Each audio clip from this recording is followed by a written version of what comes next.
Odamlarga hayronman. Dajjolga ergashadi.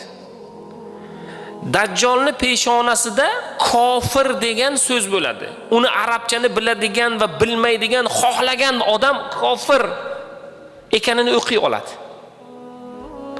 Lekin shunday bo'lsa-da, odamlar unga ergashadi. U kofir u. Peshonasida kofir degan yozuv bo'ladi. Uni arabchani bugun bilmayman degan odam ham o'qiy oladi uni. Lekin baribir ergashadi. Donishmandga bir yosh yigit xuddi shunday savol bergan ekan. Men odamlarga hayronman. Shunday ham qiladilarmi? Donishmand kulib aytgan ekan. Sigaretni ham ustida sog'liqqa zarar, bu rakka olib keladi. Chekishni to'xtatinglar degan juda ko'p gaplar yozilgan. Lekin odamlar